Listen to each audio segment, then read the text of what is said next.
ಮೀಸೆಯ ತುದಿಯನ್ನು ತುಳಿಗಟ್ಟುತ್ತಿದ್ದೀನಿ. ತುದಿ ಮೀಸೆಯ ತುದಿಯ ಯೋಜನಾಪೂರ್ಣ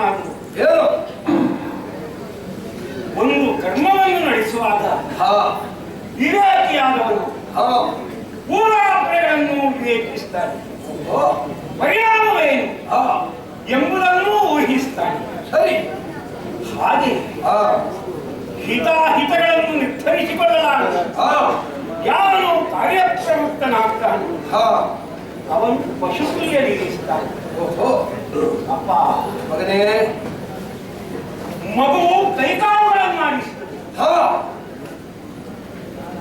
ಯೋಧನವನು ಮಲ್ಲಗಾರಕ್ಕಾಗಿ ಸಾಧನೆಯನ್ನು ನಡೆಸುತ್ತಾನೆ. ಯೋಧನೂ ಕೈಕಾಲುಗಳನ್ನಾಡಿಸುವುದು, ಮಗುವು ಕೈಕಾಲುಗಳನ್ನಾಡಿಸುವುದು.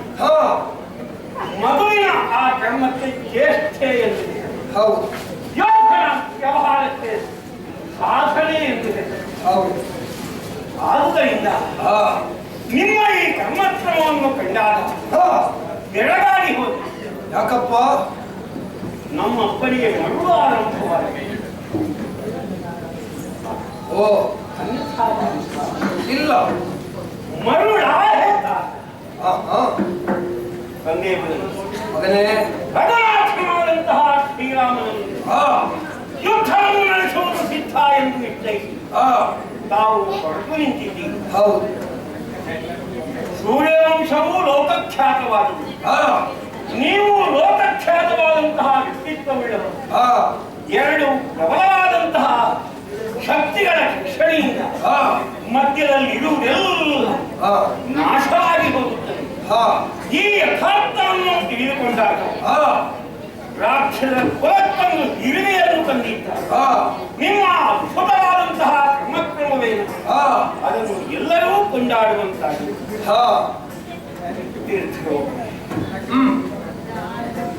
ಯಾವನು ತಿಳಿದು ಕಾರ್ಯಾಸಕ್ತನಾಗ್ತಾನೆ ಅವನನ್ನು ಲೋಕದಲ್ಲಿ ಬುದ್ಧಿವಂತ ಎಂದು ಕರೆಯುತ್ತಾರೆ.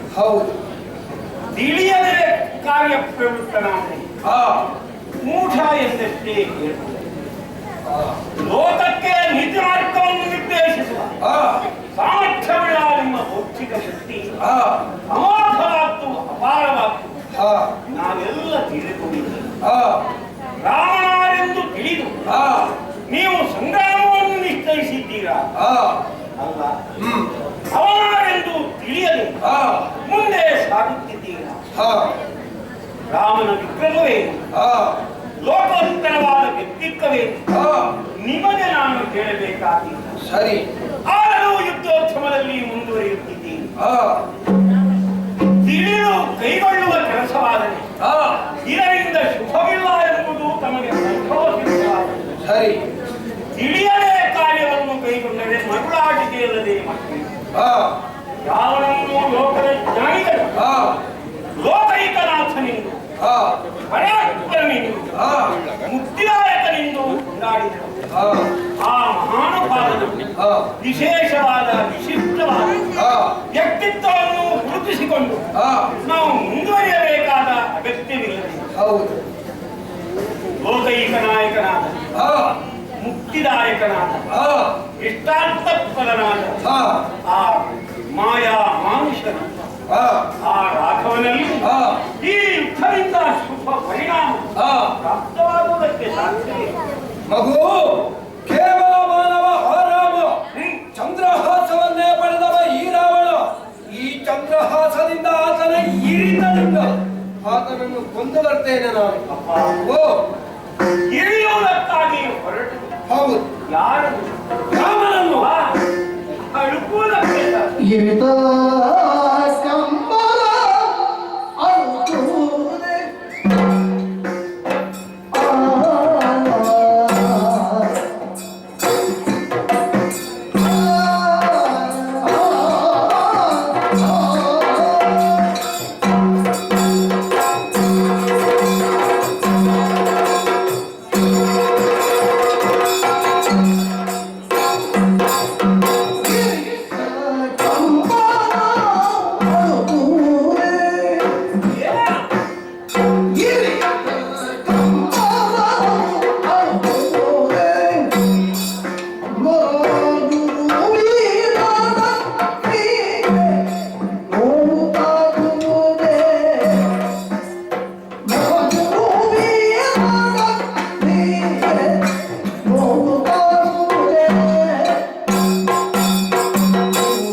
ನಿಖರವಾಗಿ ಹೇಳಬಲ್ಲವರು ಪ್ರಪಂಚದಲ್ಲಿ ಯಾರು ಖಡ್ಗ ಹಸ್ತನಾಡಿ ನಿರಾಳಂಬವಾದಂತಹ ಅಂಬರವನ್ನು ಇರಿಯುತ್ತೇನೆ.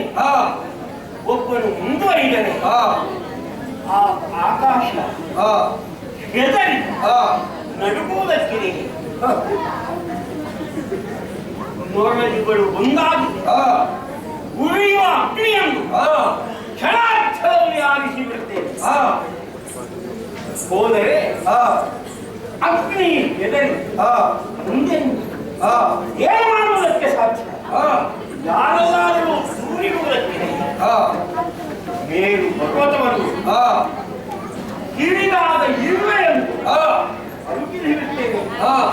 ನಾನು ಕಚ್ಚಿದರೆ ಈ ಸುರಗಿರಿಯನ್ನು ಯಾರಾದರೂ ಇರುವುದೇಬೇಕು. ಗುದ್ದಾಗಿ ಹೇಳುತ್ತಾರೆ ಇರುವೆ ಮುಂದುವರಿದರೆ ಸುರಗಿರಿಗೆ ಏನಾದರೂ ಕೊರತೆ ಉಂಟಾಗುವುದಕ್ಕೆ ಸಾಧ್ಯ. ತತ್ಪರಿಣಾಮವಾಗಿ ಇರುವೆಯೇ ಸಾಯಬಹುದು. ನನ್ನ ಅಚ್ಚಟೆ, ನಮ್ಮ ದುಃಖಾತಿಶಯವೇ ಎಲ್ಲರಲ್ಲಿ ಒಪ್ಪಿಡುತ್ತಾ ಹೇಳಿದಿರಲ್ಲ. ಹೌದು, ನಿನ್ನ ಥಟ್ಟು ರಾಘವನು ಒಪ್ಪಲಿಕ್ಕಿಲ್ವೇ? ಸರಿಯಾಗಿ ತಿಳಿಯಬೇಕಾಗಿದೆ. ಹಿಂದಿನದ್ದು ಯಾವುದನ್ನು ಹಿಂದಿನದ್ದು ಏನು?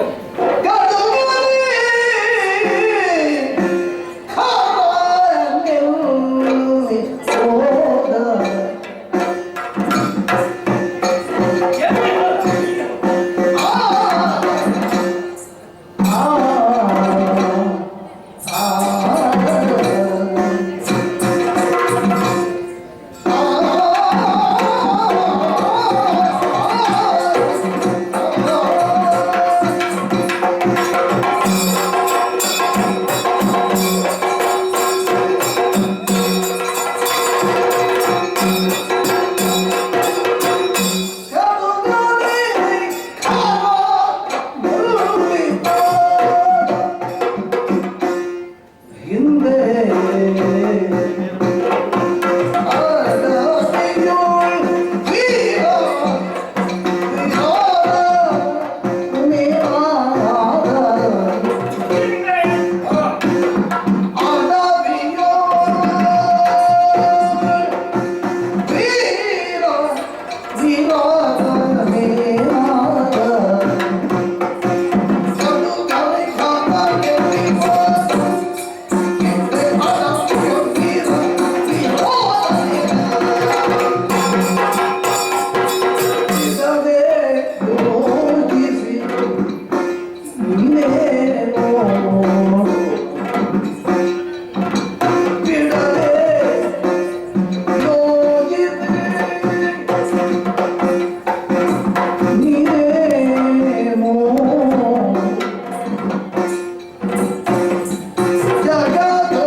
ಅತಿಕಾಯ ಜನಸ್ಥಾನದಲ್ಲಿ ಆ 14,000 ವೀರ ಯೋಧರೊಂದಿಗೆ ಆ ಖರದೂಷಣಾದಿಗಳನ್ನು ಆ ಈ ಕಡೆಗೆ ಉತ್ತರದಿಂದ ಆ ಯಾರು ಕೆಳಕೂಡದು ಆ ಹೇಗೆ ನೀವು ನಿಯಮಿಸಿದ್ದೀರಲ್ಲ ಹೌದು ನಾವು ಕೇಳಿದ ಆ ಒಂದು ಮುಹೂರ್ತದೊಳಗಾಗಿ ಆ ಹಣೆಯ ಬೆವರನ್ನು ಒರೆಸಿಕೊಳ್ಳದು ಆ ಶ್ರೀರಾಮ ಆ ಖಯಾದಿಗಳನ್ನು ಸಂವರಿಸಿದ ಆ ಅಕಂಪನೆಯಿಂದ ವಾರ್ತೆ ಬಂದಿದ್ದಲ್ಲ ನಮಗೆ ಬಂದಿದೆ ಏನು ವಿರಾಟಾದ್ಭುತ ವಿಕ್ರಮಿಯಾಗಿತ್ತು ಓಹೋ ಅವನ ಸ್ಥಿತಿ ಆ ಏನಾಯ್ತೆಂಬ ವರದಿ ಆ ತಮ್ಮ ಸನ್ನಿಧಾನಕ್ಕೂ ಬಂದಿದೆ ಗೊತ್ತಾಗಿದೆ ಅವನೇನ ಆ ಇದನ್ನೆಲ್ಲ ಯೋಚಿಸಿಕೊಳ್ಳಬೇಕು ಆ ಯಾವ ಸಾಮಾನ್ಯನೊಬ್ಬ ಆ ಸಮರಕ್ತಾಶಿಯುಳ್ಳವನಾಗಿ ಆ ಲಂಕಾನಗರಿಯನ್ನು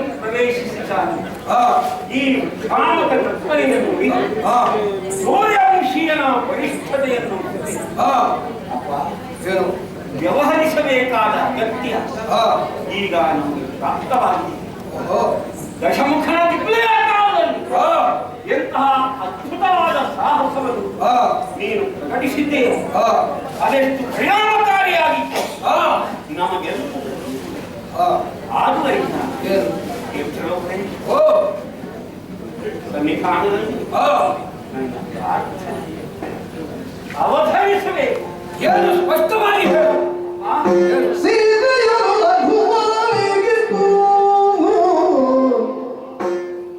ಸೀತೆಯರು ರಘುವರನಿಗಿತ್ತು ಅನುಜಾತನಾದ ವಿಭೀಷಣ ಸಂಪ್ರೀತಿಯಲಿ ಕರೆತಂದು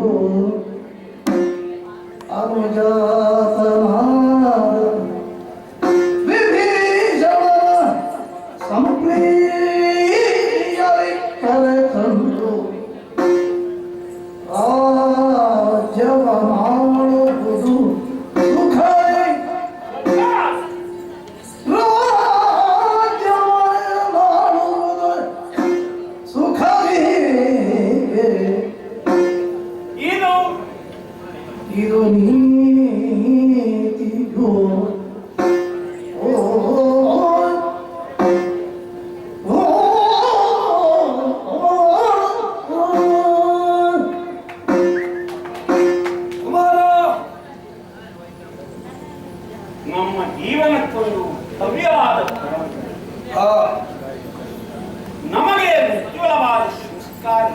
ಸರಿ. ವೇದಾಧ್ಯಯನ ಸಂಪನ್ನನಾಗಿ, ಹಾ ತಪಸ್ವಿಯಾಗಿ, ಹಾ ಶಾಸ್ತ್ರಜ್ಞನಾಗಿ ಹಾ ಈ ಲೋಕದಲ್ಲಿ ಹೇಗಿರಬೇಕು ಎಂಬುದನ್ನು ಹಾ ಇತರರಿಗೆ ಹೇಳಬಲ್ಲ ಹಾ ಸಾಮರ್ಥ್ಯ ಸರಿ.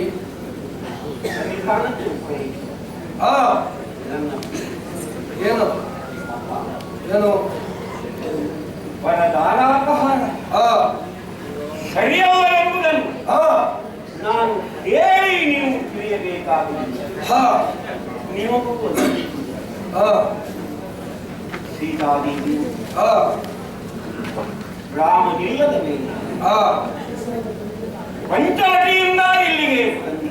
ಹೌದು. ಯಾವುದೋ ನಿಮ್ಮ ಉದ್ದೇಶವಾಗಿತ್ತು, ಹಾ ಅದು ಕಲಿಸಲಿ. ಹಾ ಆದರೂ ಅಶೋಕವನದಲ್ಲಿ ಸೀತೆಯನ್ನು ನಿಲ್ಲಿಸುತ್ತೀನಿ. ಹಾ ಅವಳ ಗಂಡನ ಹಾ ಶ್ರೀರಾಮಚಂದ್ರ ಹಾ ಅವಳನ್ನು ಪಡೆಯುವುದಕ್ಕಾಗಿಯೇ ಬಂದವನು. ಹಾ ಅದಕ್ಕಾಗಿಯೇ ಈ ಯುದ್ಧವನ್ನು ಹಾ ಸೀತಾದೇವಿಯನ್ನು ಹಾ ಕತ್ತು ತಂದ ಹಾ ಅದನ್ನು ತಿಳಿದು ತಿದ್ದಿಕೊಳ್ಳುವುದು. ಹಾ ಯಾರಿಗೆ ಅವಳು ಸೇರಬೇಕಾದವಳು ಹಾ ಆ ಶ್ರೀರಾಮನು ಹಾ ಸೀತಾದೇವಿಯನ್ನು ಇಟ್ಟು ಅಪ್ಪ ಹಾ ತಮ್ಮನ ಮೇಲೆ ಹಾ ತಮಗೆಂತಹ ವಾತ್ಸಲ್ಯ ಇದೆ ಎಂಬುದನ್ನು ಹಾ ಚಿಕ್ಕಪ್ಪ ಕುಂಭಕರ್ಣ ಅಡಿವಾದಾಗ ಹಾ ನಿಮ್ಮ ದುಃಖಾಶ್ರುಗಳನ್ನು ಕಂಡು ನಾವು ಹಾ ಅವನಂತೂ ಸಾಯಬೇಕಾದ ಹಾ ಬದುಕಿಯೇ ಉಳಿಯುವ ಹ್ಮ್ ಹಾಗೆಯೇ ವರವನ್ನು ಪಡೆದಿರುವ ಹಾ ಧರ್ಮಜ್ಞನಾದ ನಿಮ್ಮನುಜ ವಿಭೀಷಣ ದೇವ ಹಾ ರಾಘವನ ಬಳಿಯಲ್ಲಿ ಅವನನ್ನು ಕರೆತಂದು ಹಾ ಅವನು ಓಲೈಸುತ್ತಿದ್ದಾಗ ಹಾ ಸಮಗ್ರ ಲಂಕಾ ನಗರಿಯನ್ನು ಹ್ಮ್ ಆಳುವುದು ಸುಖಂಕರವಾದ ವ್ಯವಹಾರ. ಹಾ ಆದುದರಿಂದ ಹಾ ಹಾಗೆ ಮಾಡಿರಿ ಎಂದಾದರೆ ಹಾ ಎಲ್ಲರ ನೆಮ್ಮದಿಯನ್ನು ತಾವು ಉಳಿಸಿದಂತಾಗುತ್ತದೆ. ಹಾ ನಿಮ್ಮ ಮನಸ್ಸಾಗಿದೆ ಹಾ ಲಂಕಾದಲ್ಲಿ ನಾಶವಾದರೆ ಹಾ ನಮ್ಮವರ ದುಃಖ ಹೀಗೆ. ಹಾ ಈ ತಾಯಿ ನೀತಿ ಜೈ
ಅಸಂಬದ್ಧವಾಗಿ ಮಾತಾಡುವುದಕ್ಕೆ ಪ್ರಾರಂಭಿಸಿದ್ದೀಯ. ರಾವಣನಿಗೆ ನೀತಿ ಹೇಳಲಿಕ್ಕೆ ಅತಿಕಾಯ. ವೇದಕ್ಕೆ ಭಾಷ್ಯವನ್ನು ಬರೆದವ ದಶಕಂಠ. ನನಗೆ ಗೊತ್ತಿಲ್ಲದ ವಿಚಾರವನ್ನು ನೀನು ನನಗೆ ನೆನಪು ಮಾಡುವುದ? 1 ಕೋಟಿ ವರ್ಷಗಳ ಆಯಸ್ಸನ್ನು ಪಡೆದವ ನಾನು. ಅದರಲ್ಲಿ 50 ಲಕ್ಷ ವರ್ಷ ಕಳೆದಾಯಿತು. ನಿನ್ನೆ ಮೊನ್ನೆ ಹುಟ್ಟಿದ ಮಕ್ಕಳು ನೀವೆಲ್ಲ ನನ್ನ ಎದುರಿಗೆ ಒಂದು ಮಾತಾಡುವಲ್ಲಿಗೆ ಆದ್ರಿಂತಾದ್ರೆ ಇದೇನು ಎನ್ನುವುದನ್ನು ಅರ್ಥವಿಸಿಕೊಂಡಿದ್ದೇನೆ. ರಾವಣನ ಮನೋದೌರ್ಬಲ್ಯ, ಮಕ್ಕಳ ಮೇಲೆ ಇರುವಂತಹ ಪ್ರೀತಿಯೇ ಇದಕ್ಕೆ ಕಾರಣ ಎನ್ನುವ ಹಾಗೆ ನಾನು ತರ್ಕಿಸಿಕೊಂಡದ್ದು. ಅತಿಕಾಯ, ನಾನು ಹೇಳುವಂತಹ ಮಾತನ್ನು ಸರಿಯಾಗಿ ಕೇಳು. ನನ್ನ ರಾಮ ಅಂತವ, ನನ್ನ ರಾಮ ಇಂತವ ಎನ್ನುವ ಹಾಗೆ ಕಥನದ ಮಾತನ್ನು ಆಡಬೇಡ. ಇಂದಿನ ದಿವಸದ ಯುದ್ಧದಲ್ಲಿ ಪಶುಪತಿಯ ಯುದ್ಧಕ್ಕೆ ಬಂದಂತಾದರೂ ಕೂಡ ಲೆಕ್ಕಿಸುವವ ದಶಕಂಠರಲ್ಲ. ಮತ್ತೇನು ಹೇಳಿದ್ದು ನೀನು? ಯುದ್ಧ ಮಾಡಿ ಹಾ. ಆದರೆ ಸೀತೆಯನ್ನು ಕೊಟ್ಟು ಯಾರು?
ಆದ್ದರಿಂದ ನಿನ್ನಲ್ಲಿ ಒಂದು ಪ್ರಶ್ನೆಯನ್ನು ಕೇಳ್ತೇನೆ. ನಿನ್ನ ರಾಮ ದೇವರ ಮನುಷ್ಯನ? ಆತ ಹೇಳಿಕೊಂಡಿದ್ದಾನಂತೆ ಮನುಷ್ಯನೆಂದು. ನಾನು ಯಾಕೆ ದೇವತ್ವವನ್ನು? ನೀನು ದೇವತ್ವವನ್ನು ಕಾಣುವುದು ಹೌದು ಅಂತಾದ್ರೆ ದೇವರಾದಂತಹ ಅವನಿಗೆ ಸೀತೆಯನ್ನು ನಾನು ಕೊಡಬೇಕಾದ ಅನಿವಾರ್ಯತೆ ಇಲ್ಲ. ದೇವರಾದ ಅವನೇ ಮನೆಯಲ್ಲಿ, ಅದಲ್ಲ ಮಾನವನಾಗಿ ಬರ್ತಾನೆ ಅಂತಾದ್ರೆ ನನ್ನ ಪಾದವನ್ನು ಹಿಡಿದರೂ ಕೂಡ ಆತನ ಹೆಂಡತಿಯನ್ನು ಕೊಡುವಂತಹ ಮಾತಿಲ್ಲ. ಮತ್ತೆ ಸೀತೆಯನ್ನು ತಂದಾಗ ನನ್ನ ಮನಸ್ಸಿನಲ್ಲಿದ್ದಂತಹ ಉದ್ದೇಶ ಏನು, ಅದು ಈಡೇರಲಿಲ್ಲ ಎನ್ನುವ ಕಾರಣಕ್ಕೆ ಮನಸ್ಥೈರ್ಯವನ್ನು ಕಳ್ಕೊಂಡಿಲ್ಲ. ರಾವಣನ ಕೊನೆಯ ಉಸಿರು ಇರುವಲ್ಲಿವರೆಗೂ ಕೂಡ ಆ ಸಾಧನೆಯನ್ನು ಮಾಡುತ್ತೇನೆ ಎನ್ನುವಂತಹ ವಿಶ್ವಾಸ ನನಗುಂಟು. ರಾವಣನನ್ನು ಅರ್ಥ ಮಾಡಿಕೊಳ್ಳುವುದಕ್ಕೆ ಯಾರಿಂದಲೂ ಸಾಧ್ಯವಿಲ್ಲ. ಅದನ್ನು ಅರ್ಥ ಮಾಡಿಕೊಳ್ಳಬೇಕಾದಂತಹ ವಯಸ್ಸು ನಿನ್ನಲ್ಲ. ಯುದ್ಧಕ್ಕೆ ಹೋಗುವುದಕ್ಕೆ ನನಗೆ ಆಗುವುದಿಲ್ಲ ಎನ್ನುವಂತಹ ಒಂದು ಮಾತು ಹೇಳ್ತಿದ್ರೆ ನಿನಗೆ ಬೇಕಾದ ವ್ಯವಸ್ಥೆ ಮಾಡ್ತಿದ್ದೆ. ರಾಣ ಹೇಳಿ ಸುಮ್ಮನೆ ಬಂದು ಏನೇನು ಮಾತಾಡಬೇಡ.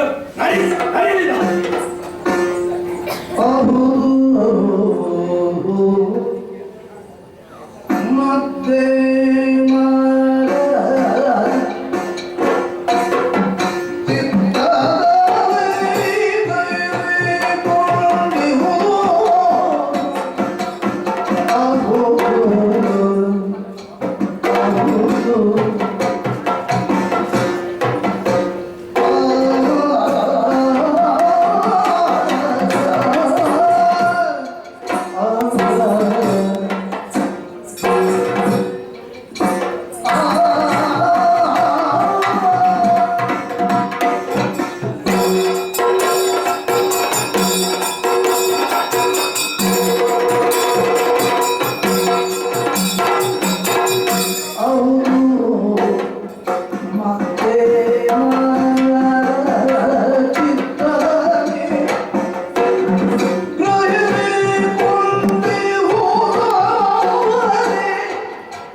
ಯಾವ ಹುತ್ತದಲ್ಲಿ ಯಾವ ಹಾವಿಗೆ ಮೇಲಿಂದಲೇ ನೋಡಿ ತಿಳಿಯುವುದಕ್ಕೆ ಸಾಧ್ಯ.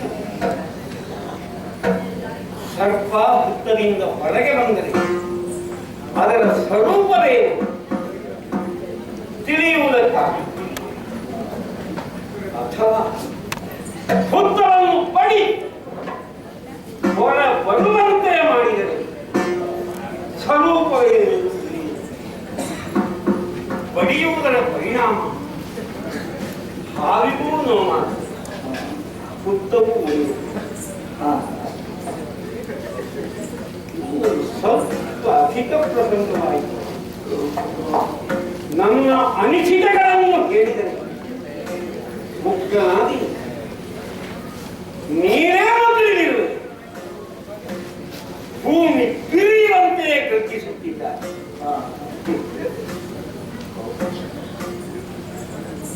ಯಾಕಾಗಿ ಸೀತಾದೇವಿಯನ್ನು ಹೊಂದಿದ್ದಾರೆ, ಯಾಕಾಗಿ ಲಂಕಾನಗರಿಯಲ್ಲೇ ಹೋರಾಟವನ್ನು ನಿರ್ಣಯಿಸಿದ್ದಾರೆ ಇತ್ಯಾದಿಗಳನ್ನೆಲ್ಲ ನಾವು ತಿಳಿದುಕೊಂಡಂತೆ ಅಲ್ಲ ಎಂಬುದು ಇವರ ಖಚಿತವಾದಂತಹ ನಿಲುವಿನಿಂದ ಗುರುತಿಸಿಕೊಳ್ಳುವುದಕ್ಕೆ ಸಾಧ್ಯ. ಸೀತೆಯನ್ನು ಉಳಿಸುವುದೇ ಉದ್ದೇಶವಾಗಿದ್ದರೆ ಸನ್ಯಾಸಿಯಾಗಿ ಅಲ್ಲಿ ಹೋಗಿ ಯಾವುದನ್ನೇ ಹೆಣ್ಣನ್ನು ಉಳಿಸಿಕೊಳ್ಳುವುದಕ್ಕೆ ವಿವಿಧ ವಸ್ತ್ರಾಭರಣಗಳಿಂದ ಅಲಂಕೃತನಾಗ್ತಾನೆ. ತನ್ನಲ್ಲಿ ಇಲ್ಲದೇ ಇದ್ದರೆ ಬೇರೆಯಿಂದ ಎರವಲಾಗಿ ಪಡೆದು ಅದನ್ನು ಬಳಸ್ತಾನೆ. ನಮ್ಮಪ್ಪ ಇದ್ದುದನ್ನೆಲ್ಲ ನಾಶವಾಗಿ ಸನ್ಯಾಸಿಯಾಗಿ ಸೀತಾದೇವಿಯನ್ನು ಒಲಿಸಿಕೊಡ್ತಾನೆ. ಶೃಂಗಾರ ರಾವಣನ ಅಶೋಕವನಕ್ಕೆ ಹೋದನು. ಒಬ್ಬಳನ್ನು ಪ್ರೀತಿಯಿಂದ ಮಾತನಾಡಿಸಿ ತನ್ನವಳನ್ನಾಗಿಸಬೇಕು ಎಂದು ಬಯಸುವ ಕೈ ಹಿಡಿದ ಹೆಂಡತಿಯನ್ನು ಜೊತೆಯಲ್ಲೇ ಕರೆದುಕೊಂಡರು. ಇವರು ಏನು ಗ್ರಹಿಸಿದ್ದಾರೆ ನಮಗೆ ಇನ್ನೂ ಅರ್ಥವಾಗುವುದಿಲ್ಲ.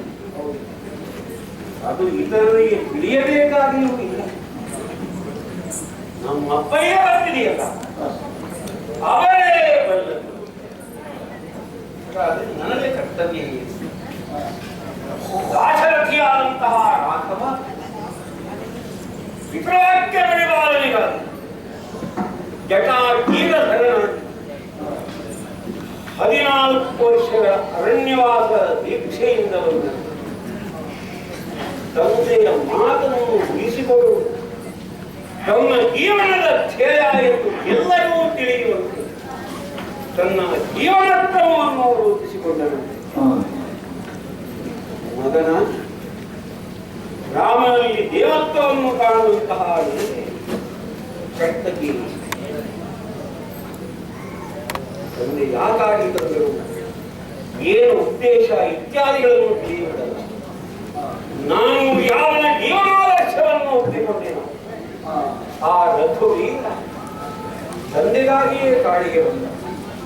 ನಾನು ತಂದೆಗಾಗಿಯೇ ಹೋರಾಟಕ್ಕೆ ವಿಕುಮಥನಕ್ಕೆ ಹೋಗುವುದಾದರೆ ಕಥನದ ಮಾತುಗಳು ಬೇಕಾಗಿಲ್ಲ. ನಮ್ಮ ತಂದೆಯ ಆಶಯ ತಂದೆಯ ಮಾತನ್ನು ಉಳಿಸುವುದು ಎಂಬುದು ಸ್ಪಷ್ಟವಾಗಿದೆ. ಇಂದು ರಾಮನ ರಣದಿ ಕೆಳಹದೆ ಇಂದು ಮುಂದೆ ನಾದನಾದರೆ ತಂದೆ ತಾಯಿಗಳಿಂದ ಜನಿಸಿದ ಕಂದನಲ್ಲ. ನಮ್ಮ ಅಪ್ಪನನ್ನು ಯುದ್ಧಾಂಶುಕನಾಗದಂತೆ ನಾನು ಹಿಂದೆ ನಿಲ್ಲಿಸದೇ ಇದ್ದರೆ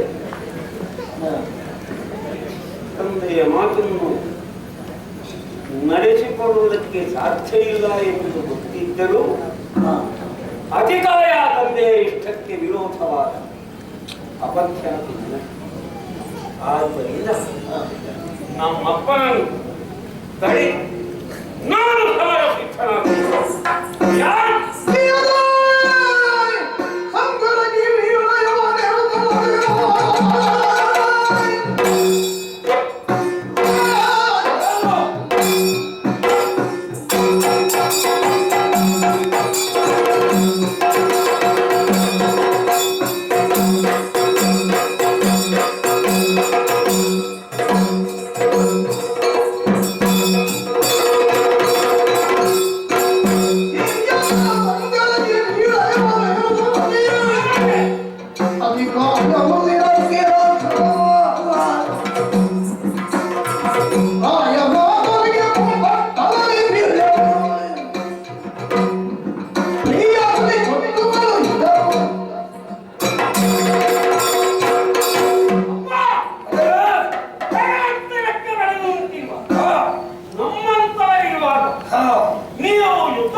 ಈಗ ನೀನು ರಾವಣನ ಮಗ ಎನ್ನುವುದನ್ನು ಒಪ್ಪಿಕೊಂಡಿದ್ದೇನೆ.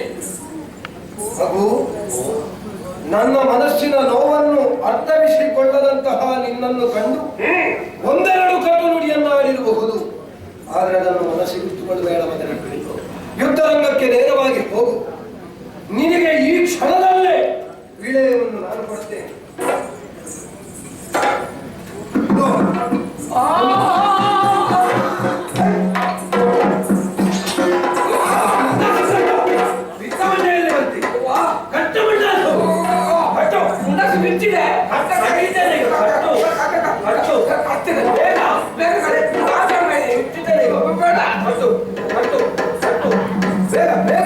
ಬೇಗ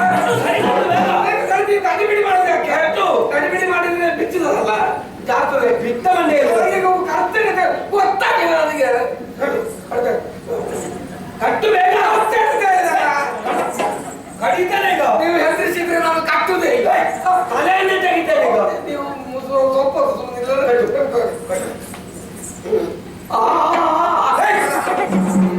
ಆ ಕಡಿಕೆ ಅಪಶಕುನದ ಮಗನೇ ಬಡಪ್ಪ ಮಾತಾಡ್ಬೇಡಿ, ಬಿಚ್ಚಿದ್ದಾರೆ ಅವನಿಗೆ ಹೊಟ್ಟೆ ಹೊಳೆಯುವುದಕ್ಕಾಗಿ ಬಂದ. ಎಲ್ಲಿ ಹೇಗೆ ಬರಬೇಕು ಅಂತ ಗೊತ್ತುಂಟು ಅವನಿಗೆ. ಇಂಥವನನ್ನು ತಾವು ಬೆದರಿಸಿದ್ರಿ. ಏಯ್,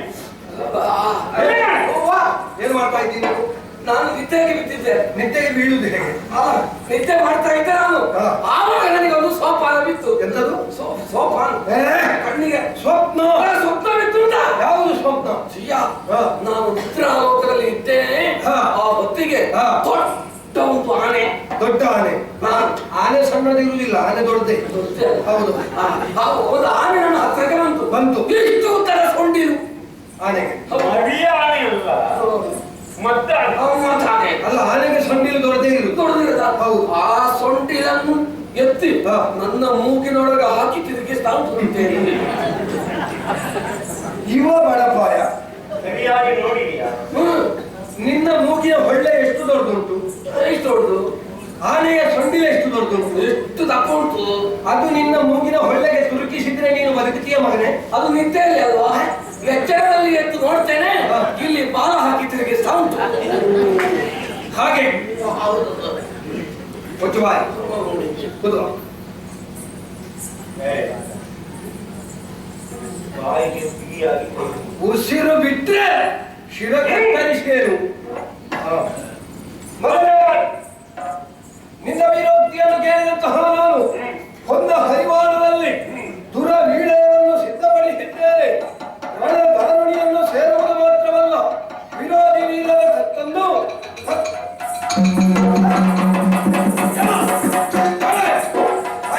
ಕೈತಾಗಿ ಪುಣ್ಯಾತ್ಮ ಸಾಯ್ತೇನೆ. ಎಂತ ಕರ್ಮ ನಿನಗೆ? ಏನಾಯ್ತು ನಿನಗೆ?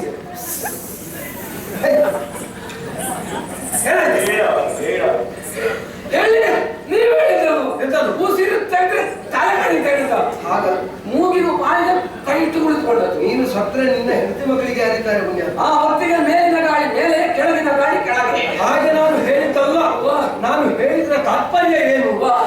ನಾನು ನನ್ನ ಮಗನಿಗೆ ವಿಳಯವನ್ನು ಕೊಡುವಾಗ ಮಾತನ್ನಾಡಬೇಡ.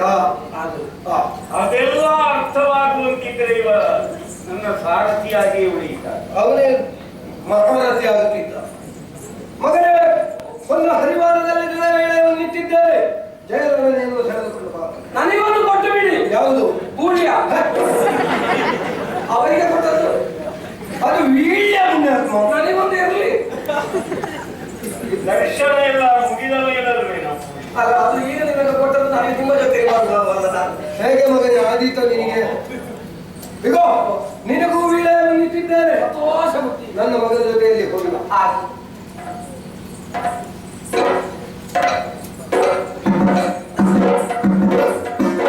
ಹೀಗೆ ಹೊರಡುವುದಲ್ಲ,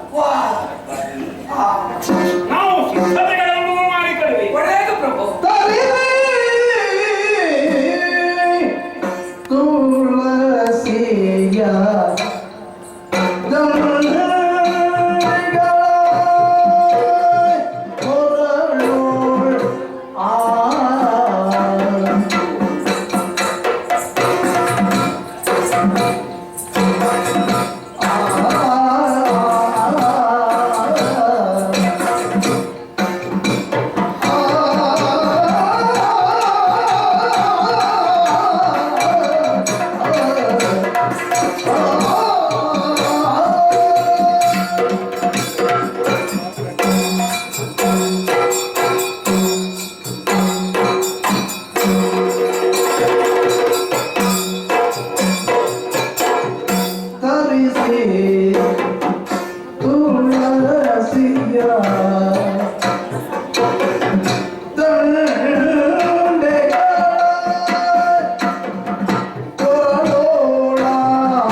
ಭಾವಿಸಿಕೊಳ್ತಾರೆ. ಹಾ ಹಾ ಹರಿಪೂಜೆ ಎಂಬ ವಿಶ್ವಾಸದಿಂದ ಓ ಮುಂದಾಡಿಯುವುದಕ್ಕೆ ಅಣಿಯಾಗ್ತದೆ.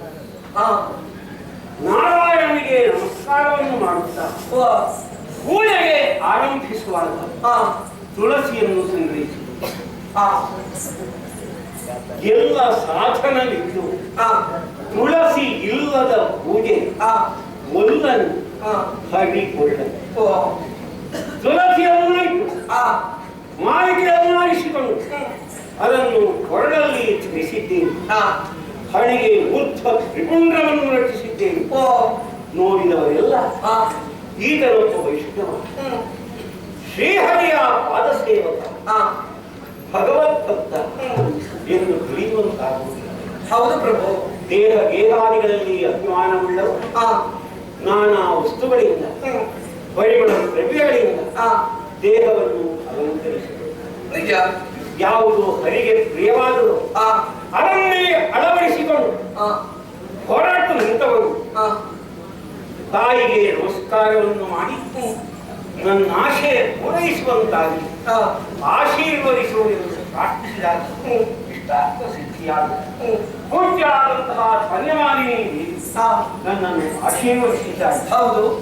ಯುದ್ಧಕ್ಕೆ ಹೊರಡುವಾಗ ಬೇಕಾದಂತಹ ಉಪಕರಣಗಳನ್ನು ನಾವು ಬಳಸಿಕೊಳ್ಳಲೇಬೇಕು. ಹೌದು. ಅದಕ್ಕಾಗಿ ಮಣಿ ರಥ ಸಿದ್ಧವಾಗಿ ಹಾ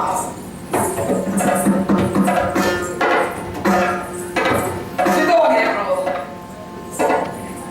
ರಥಾರೋಹಿಯಾಗಿ ಮುಂದುವರಿಯುವುದಕ್ಕೆ ನಾನು ಸಿದ್ಧನಾಗಿ ಹಾ ಸಾರಥಿಯಾದ ನಿನಗೆ ವಂದಿಸಿದ್ದೇನೆ. ಪ್ರತಿವಂದನೆ. ಕುದುರೆಗಳಿಗೆ ನಮಸ್ಕರಿಸಿದ್ದೇನೆ. ಹಾ.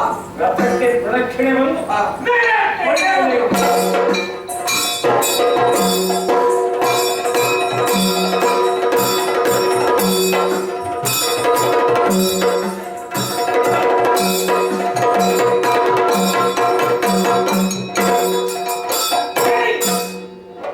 ಯುದ್ಧಾಭಿಮುಖರಾದಂತಹ ನಮ್ಮನ್ನು ಹಾ ಸರ್ವ ಸೇನೆ ಬಳಸಿ ನಿಲ್ಲಿ ಹೌದು.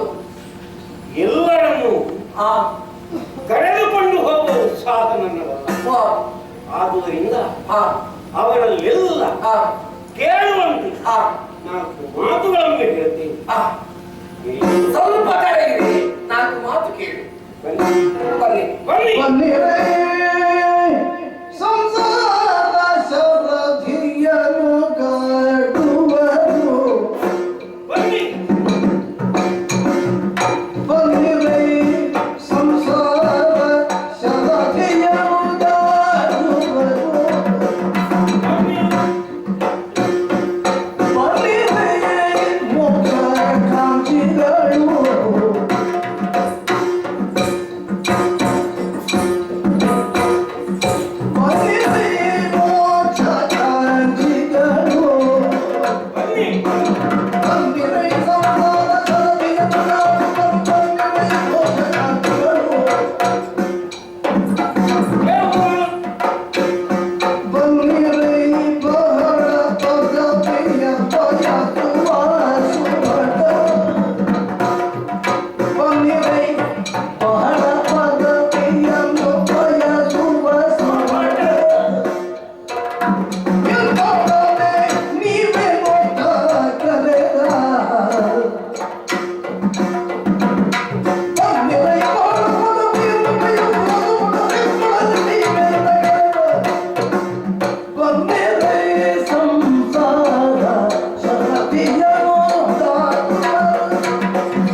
ಸಮರ ಸರ್ವಜ್ಞರಿಗೆ ನಾನಾ ಪ್ರಕರಣ ಕುಶಲಿಗಳಿಗೆ ಯುದ್ಧ ವಿಜಯಗಳು ನೀವೆಲ್ಲರೂ ನನ್ನ ಜೊತೆಯಾಗಿ ರಣಭೂಮಿಯನ್ನು ಪ್ರವೇಶಿಸಲಿರುವ ನಿಮ್ಮ ಅದಮ್ಯವಾದ ಉತ್ಸಾಹವನ್ನು ಕಂಡು ಸಂತೋಷವಾಗಿದೆ. ಆದರೆ ಯಾರು ನನ್ನ ಜೊತೆಯಲ್ಲಿ ಬರಬೇಕು ಇದನ್ನು ನೀವು ತಿಳಿದುಕೊಂಡಿರಬೇಕಾದುದು. ನಮ್ಮಯ್ಯ ರಾವಣನು ಕೊಡುತ್ತಿರುವ ವೇತನಕ್ಕಾಗಿ, ನಿಮ್ಮ ಹೆಂಡತಿ ಮಕ್ಕಳ ರಕ್ಷಣೆಗಾಗಿ, ನಿಮ್ಮನ್ನು ನೀವು ಉಳಿಸಿಕೊಳ್ಳುವುದಕ್ಕಾಗಿ ನನ್ನ ಜೊತೆಯಾಗಿ ಬರಬೇಕಾಗಿ. ಯಾವನು ಜೀವನದ ಮರ್ಮವನ್ನು ತಿಳಿದಿರ್ತಾನೋ ಅಂತಹ ವಿವೇಕಿ ಸಂಸಾರವನ್ನು ಸಾಗರವೆಂದೇ ಭಾವಿಸಿ ಅಸ್ತಿ ಜಾಯತೆ ವರ್ತತೆ ಪರಿಣಮತೆ ಕ್ರಿಯತೆ ಷಡೋರ್ಮಿಗಳಿಂದ ಕೂಡಿರುವ ಸಂಸಾರವೆಂಬ ಸಾಗರವನ್ನು ಉತ್ತರಿಸುವುದಕ್ಕೆ ಒದಗಿ ಬಂದಿರುವಂತಹ ಯುದ್ಧ. ಇದನ್ನು ನೀವೆಲ್ಲರೂ ತಿಳಿದುಕೊಂಡಿರುವುದು. ಸಂಸಾರ ಸಾಗರೋತ್ತಾರಣಕ್ಕಾಗಿ ನಮ್ಮೆಡೆಗೆ ಬಂದಿರುವಂತಹ ಮಹಾಯುದ್ಧ. ಇದೊಂದು ದಿವ್ಯವಾದಂತಹ ನಂಬಿಕೆ. ಇದನ್ನೇರಿ ಮುಂದುವರಿಯುವುದಕ್ಕೆ ಅಣಿಯಾದವರು ನೀವಾದರೆ ನನ್ನ ಜೊತೆಯಲ್ಲಿ ಯಾರಿಗೆ ಮೋಕ್ಷಾಪೇಕ್ಷೆ ಇದೆ ಅಂತವನು ನಮ್ಮ ಜೊತೆಯಲ್ಲಿ ಬರಲಿ. ಮೋಕ್ಷಸ್ಯ ನಹಿ ವಾಸೋಸ್ತಿ ನ ಗ್ರಾಮಾಂತರಮೇವ ಅಜ್ಞಾನತ್ರಯ ಗ್ರಂಥಿನಾಶೋ ಮೋಕ್ಷೈತೆ.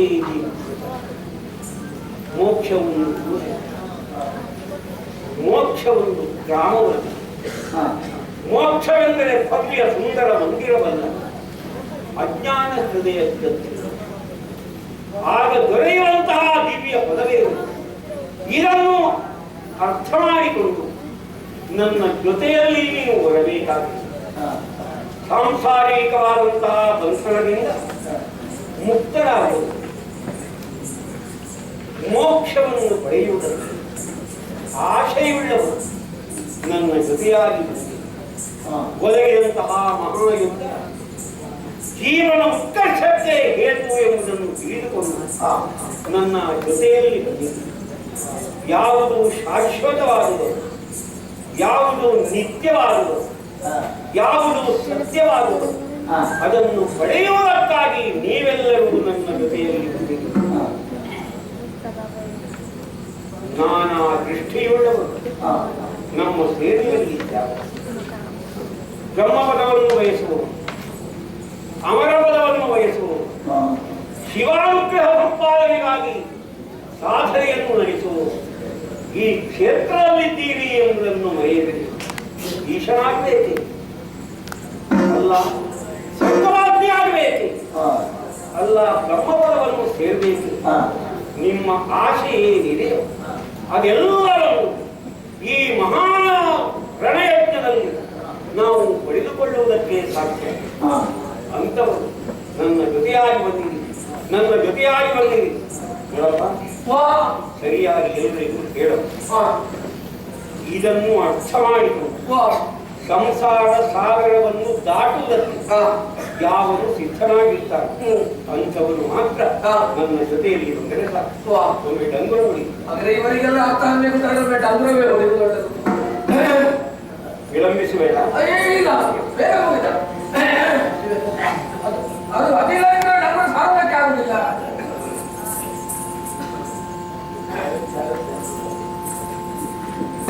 ಸುತ್ರಿ ಸುತ್ರಿ ಸುತ್ರಿ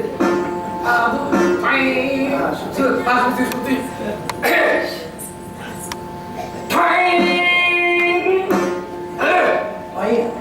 ಏನು ಅದು ಸುತ್ತಿಗೆ ಸೇರಿಸುವುದು.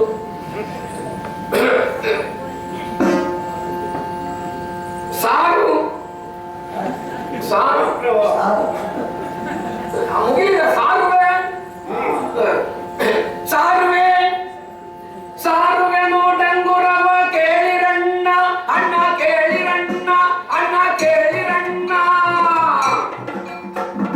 ತಂದೆ ದಶಕಂದನ ಕಂದನ ತೀಕಾಯನವರು, ತಂದೆ ದಶಕಂದನ ಕಂದನ ತೀಕಾಯನವರು ದ್ವಂದ್ವ ಯುದ್ಧಕ್ಕೆಂದು ಇಂದು ಹೊಂದಿರುವರು ವಿಜಯವರು. ಅಲ್ಲಿ ರಾಮನಿಗೆ ನಿಂತು ಸಲ್ಲಿಸಿ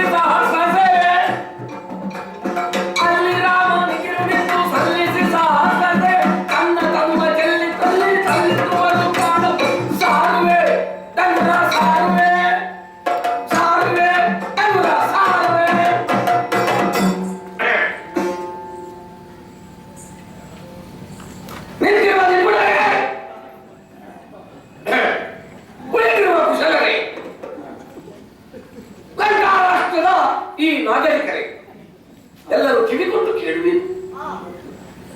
ಕಿವಿ ಕೊಟ್ಟು ಕೇಳಿ, ಕಿವಿಗೆ ಕೈ ಹಾಕುದು ಬೇಡ, ನನಗೆ ಕಿವಿ ಬೇಡ, ಸರಿಯಾಗಿ ಕೇಳಿ. ಏನಂತ ಹೇಳಿದ್ರೆ ನಿಮ್ಮ ಅಮೂಲ್ಯವಾದ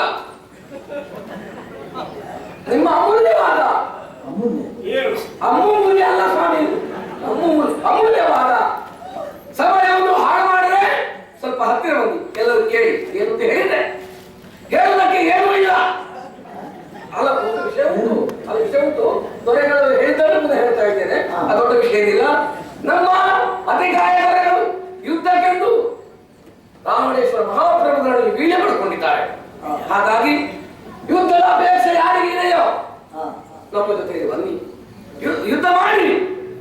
ಆದ್ರೆ ಬರುವಾಗ ಒಂದು ಕೆಲಸ ಮಾಡಿ, ಮನೆಯವರಲ್ಲಿ ಹೇಳಿ ಬನ್ನಿ, ಪುನಃ ತಿರುಗಿ ಬರ್ತೇನೆ ಅಂತ ವಿಶ್ವಾಸ ಇಲ್ಲ. ಯಾಕಂದ್ರೆ ನಾವು ಮೋಸ ಬದಲಿಗೆ ಹೋಗುದು, ಯುದ್ಧ ಮಾಡುವಾಗ ಯಾರ ಪ್ರಾಣ ಹೋಗ್ತದೆ ಅಂತ ಹೇಳಲಿಕ್ಕೆ ಆಗುದಿಲ್ಲ.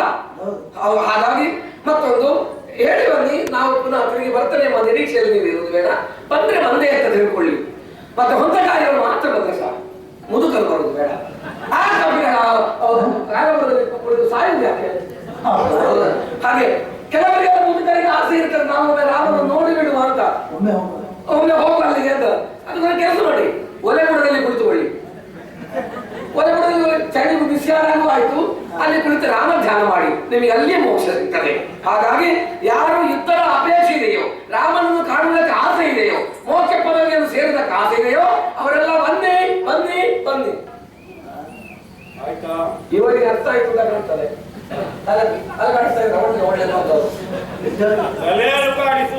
ಮಾತಾಡಿದ್ದು ಸಾಕು ಅಲ್ಲ, ನಿದ್ದೆ ಬಂತು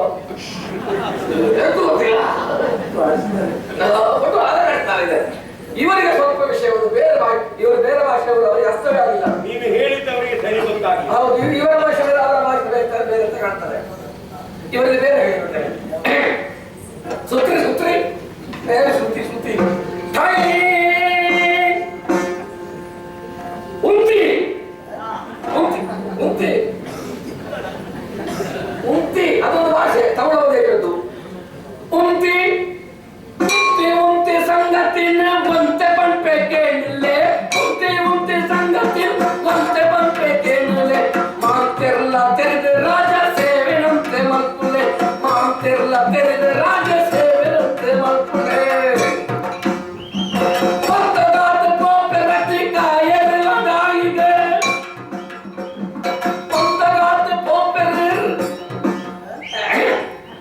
ಸುದ್ದಿ ಸರಿ ಇಲ್ಲ.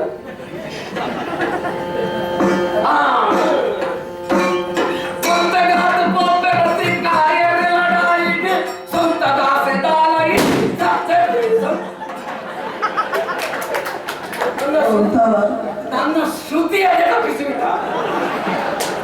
ಶ್ರುತಿ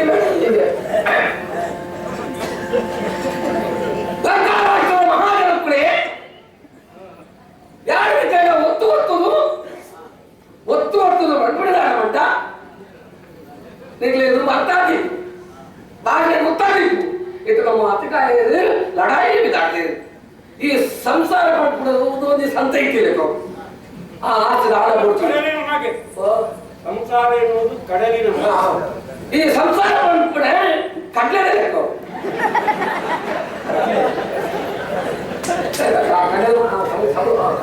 ಕಡಲದ ಲೆಕ್ಕ ಅದಾದ ಈ ಸಂಸಾರವೆಲ್ಲ ಒಂದು ಏಸು ದಿನವೇ ನಾವು ನೋಡುವುದು ಕೂಡ ಯಾರು ಹೊರಗಡೆ ಯಾರು ನನ್ನ ಸೈಕಲ್ ಓಡಿಸಬೇಕು ಜೀವನನೇ ಓಡಿಸಿ. ಯಾಕೆ ಮೋಕ್ಷ ಟಿಕ್ಕಡೆ ನಮ್ಮ ಕಾಂಬುಡು ಕೈಕಾಲು ಎರಡು ಕೊಂಡ್ಬಿಡ ಆಡಬಂಡ ಆಸೆ ಇತ್ತು ನಾಕಿ ಪ್ರಾಣದ ಬಿತ್ತು ಆಸೆ ಇಚ್ಚೆ ನಾಕಿ ಬಲೆ ಯಾಕೆ ಲಡಾಯಿಗೂ ಹೋಗಿ ಅದ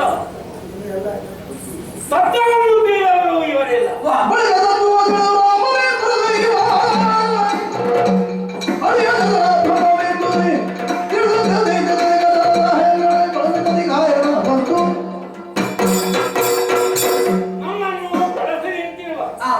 ಯೋಧರನ್ನು ನೋಡಿದೆಯಾ? ಹೌದು ಪ್ರಭು. ಇವರೆಲ್ಲರೂ ತತ್ವವನ್ನು ತಿಳಿದವರು ಎಂಬುದು ಈಗ ನಮಗೂ ಗೊತ್ತಾಗಿದೆ. ನಿಜ. ಶ್ರೀರಾಮನೆಯ ಪ್ರದೈವ, ಅವನೇ ಅಳಿಯದ ಅಜಲ ಬ್ರಹ್ಮ, ಇದನ್ನು ಅರ್ಥ ಮಾಡಿಕೊಂಡವರಾಗಿ ನನ್ನನ್ನು ಹೊಂದಿಕೊಂಡಿರುವ ಈ ಸೇವೆಯೊಂದಿಗೆ ನಾವು ಸಮರ ಭೂಮಿಗೆ ಸಾಯೋಣ.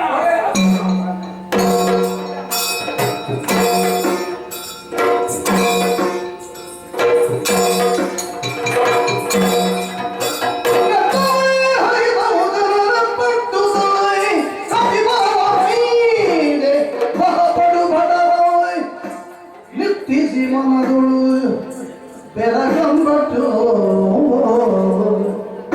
ವಿಭೀಷಣಗಳು ಎಂದನು ಅವನಿವ ತಿಲಕಮೋ ಈತವಾರು ಬೇಡಯ್ಯ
ವಿಭೀಷಣ ಲಂಕೆಯನ್ನು ಪ್ರವೇಶ ಮಾಡಿದ ಬಳಿಕ ಹೊಸ ಹೊಸ ಅನುಭವಗಳೇ ನಮ್ಮ ಪಾಲಿಗೆ ಆಗುತ್ತಾ ಇದೆ. ಇದು ಕೂಡ ಒಂದು ಹೊಸ ಅನುಭವ. ಯಾವುದು? ಅನೇಕ ಸಂಕೀರ್ಣ ಸಮಸ್ಯೆಗಳನ್ನು ಇಲ್ಲಿ ನಾವು ಎದುರಿಸಿಟ್ಟಿದೆ. ಹಾಗೆಲ್ಲ ನಿನ್ನ ಸಹಾಯವಾಗಿದೆ. ಕತ್ತಲೆಯಲ್ಲಿ ದಾರಿ ನಡೆಯುವಾಗ ಕೈದೀವಿಗೆ ಇದ್ದಂತೆ ಸರಿಯಾದ ಸಲಹೆ ಸೂಚನೆಗಳನ್ನು ನೀಡಿ ನಮ್ಮ ಪಾಲಿಗೆ ವಿಜಯವನ್ನು ದೊರಕಿಸಿಕೊಟ್ಟವರು ನೀನು. ನೋಡಿದೆಯ ವಿಭೀಷಣ ಯುದ್ಧ ಕ್ಷೇತ್ರವನ್ನು ನೋಡುತ್ತಿದ್ದೇನೆ. ಬೆಟ್ಟಕ್ಕೆ ಕೈಕಾಲು ಬಂದಂತಿದೆ. ಅಷ್ಟು ದೊಡ್ಡ ದೇಹ ಈತನದ್ದು. ನಾನು ಇದು ತನಕ ಇಂತಹ ಒಂದು ಆಕೃತಿಯನ್ನು ಕಂಡವನಲ್ಲ. ಆದ್ದರಿಂದಲೇ ನನಗೆ ಬಹಳ ಆಶ್ಚರ್ಯವಾಗಿದೆ. ಆ ಕಾರಣಕ್ಕೆ ನನ್ನಲ್ಲಿ ಪ್ರಶ್ನೆ ಮಾಡುತ್ತಾ ಇದ್ದೇನೆ.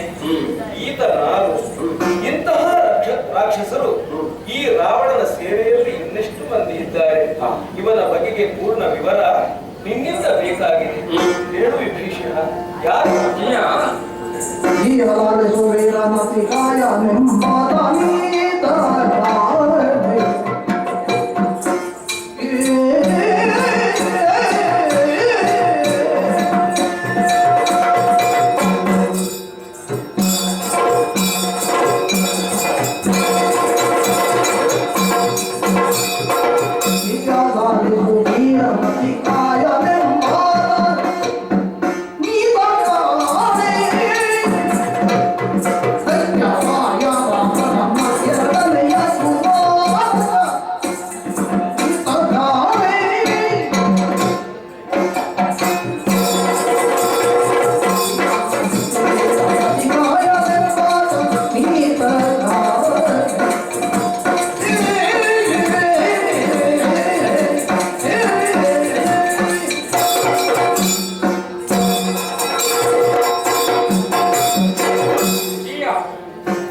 ಹೆಬ್ಬೆಟ್ಟವರ ಪಾಲಿಯಲ್ಲೇ ಬರುತ್ತಿರುವಂತಹ ವೀರನ ಕುರಿತಾಗಿ ಸಕಲವನ್ನು ತಿಳಿದುಕೊಂಡವನು ನಾನು.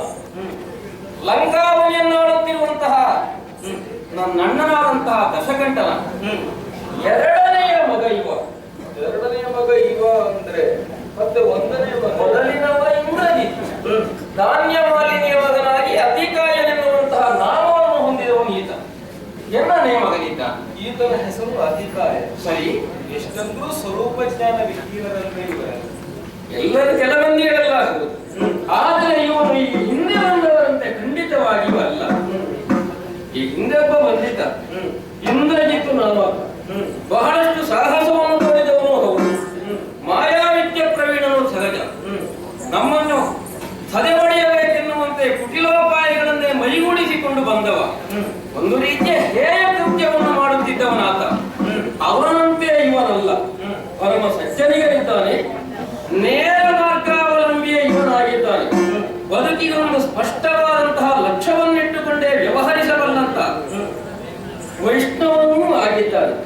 ಅವನ ಬರೋಣವನ್ನು ಕಂಡಾಗಲೇ ನಿನಗೆ ಅರ್ಥವಾದೀತು ಅವನ ಗುರಿ ಏನಿದ್ದೀತು ಎನ್ನುವ ಹಾಗೆ ಸರಿಯಾಗಿ ಇತರರ ಕಡೆಗೆ ಲಕ್ಷ್ಯವಿರಿಸದೆ ನಿಮ್ಮೆಡೆಗೆ ನೋಟವನ್ನು ಹಾಯಿಸುತ್ತಾ ಅವನು ಬರುತ್ತಿದ್ದಾನೆ ಎನ್ನುವುದನ್ನು ಗಮನದಲ್ಲಿರಿಸಿದರೆ ಅಂತವನು ಎದುರಿಸಬೇಕು ಅಂತಾದ್ರೆ ಕಡು ಸಮರ್ಥರಾಗಬೇಕು ದೇವರಿಗೆ. ಏನಿದ್ದರೂ ಬರುವುದು ಯುದ್ಧಕ್ಕಿದ್ದಾರೆ. ಹೌದು, ಅವರನ್ನು ಹೇಗೆ ಎದುರಿಸಬೇಕು? ಸರಿ. ಎಲ್ಲಿ ಕುಡಿಯೋ ಭೂಮಿವಾಯ್ ಬೆರಳಿವಾಯ್ ದುರಾಯ್ ಸಂಭ್ರಮದಿಯೋ ಜಾಂಬಲ ಬಾರಿಸುತ್ತಾಜಂ ಬೇಗನೆ ಉಸಿರಿದ್ದ ಅವರನಾಯೋ ಕೇಳಿ ವಾರವೆಲ್ಲ ನೀಗ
ನಮ್ಮ ಕಪ್ಪಿಸೇನೆ ಸಿದ್ಧವಾಗಬೇಕು. ನಮ್ಮ ಒಡೆಯನ ರಾಮನ ಹತ್ತಿರ ಬರುವುದನ್ನು ನಾವು ತಡೆಯಬೇಕಾಗಿದೆ. ಆದ್ದರಿಂದ ತಡಗಳು ಸರಿಯಲ್ಲ. ನಮ್ಮ ಕಪ್ಪಿಸೇನೆಯನ್ನು ತೆಗೆದುಕೊಂಡು ತನ್ನನ್ನು ಕೊಡಿ.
ಗೊತ್ತಾ ಇದೆ? ಯಾಕೆ ದೇವ್ರೆ? ಯಾಕೆ ಗೊತ್ತಾ? ಹ್ಮ್.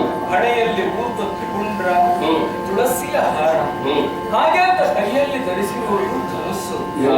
ನಮ್ಮ ಕವಿಸೇನೆಯೆಲ್ಲ ಯುದ್ಧಕ್ಕೆ ಹೋದ್ರೆ ತನ್ನ ಪರಾಕ್ರಮದಿಂದ ಎಲ್ಲರನ್ನು ಸರಿಪಡಿಯುತ್ತಾ ಇದ್ದಾರೆ. ಇಲ್ಲ ಈ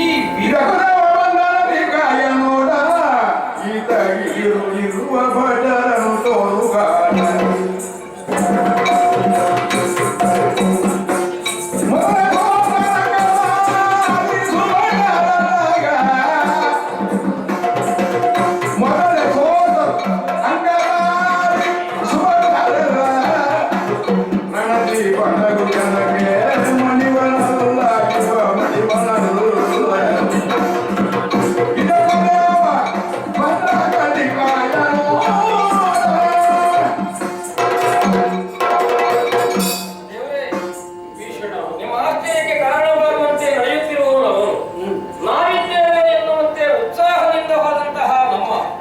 ಕಪಿಬಳಗಳೆಲ್ಲ ಏನಾಗಿದೆ ಎನ್ನುವುದನ್ನು ಇಲ್ಲಿಂದಲೇ ಗಮನಿಸಬಹುದಾಗ್ತದೆ. ರವಿಜಾತನಾಗಿ ಆಗಿರುವಂತಹ ಅಂಗದನು, ಹನುಮನು ಮೊದಲಾದಂತಹ ಸಾಹಸಿಗಳೆಲ್ಲ ಯುದ್ಧಕ್ಕೆ ಹೋದಾಗ ಇವನ ಹತಿಯಿಂದಲಾಗಿ ತಾವು ಬದಿಸಲಿದ್ದಾರೆ. ಅದರಿಂದಲೇ ಉದ್ದೇಶವನ್ನು ಅರ್ಥ ಮಾಡಿಕೊಳ್ಳಬಹುದಾಗ್ತದೆ. ಅವರಿಗೆ ಕಪಿವೀರರು ಯಾರು ಲಕ್ಷ್ಯವಲ್ಲ, ಅವರ ಹಿನ್ನೆಲೆಯಲ್ಲಿ ನೀನಿರುವಂತಹ ನೀನೇ ಅವರಿಗೆ ಲಕ್ಷ್ಯ ಎನ್ನುವ ಹಾಗೆ ಬರ್ತಿದ್ದಾನೆ. ಬಂದ ಹತ್ತಿರ ಬರುತ್ತಿದ್ದಾರೆ. ಯುಗದಾಗಿ ಸುಭಟರೇ ಸೋತರು ಎಂದಾದರೆ ಇವನನ್ನು ಎದುರಿಸುವಲ್ಲಿ ಯೋಚನೆಯನ್ನು ಮಾಡಲೇಬೇಕು. ಅಂತಹ ಪರಾಕ್ರಮವನ್ನು ತೋರಿಸದೆ ಇದ್ದಾರೆ.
ಹಾ ಮಾನವಂತೂ ನಿಂತಹ ನಿನ್ನನ್ನು ಗಮನಿಸಿದರೆ ಹಾ ನೀನೊಬ್ಬ ಮಧುಭಟ ಅನ್ನುವುದು ನನಗೆ ಅರ್ಥವಾಗುತ್ತದೆ. ಹಾ ಮಾನವ ಮಾತ್ರನಾಗಿ ಕಾಣಿಸುವೆ.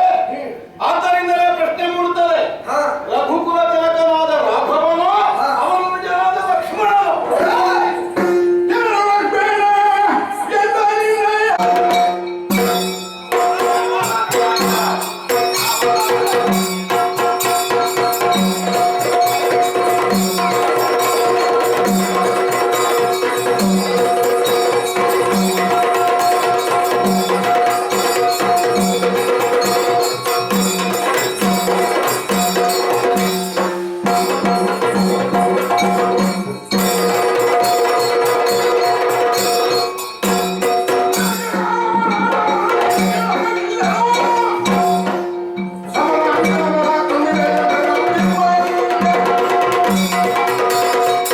ಎಲ್ಲ ಪ್ರತಿಭಟ ರಣಕ್ಷೇತ್ರದಲ್ಲಿ ಹಾ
ಅನಂತ ವಂಶಜ ನಿರದೆ ಖಂಡಿತೆ ಅಂತರಂಗ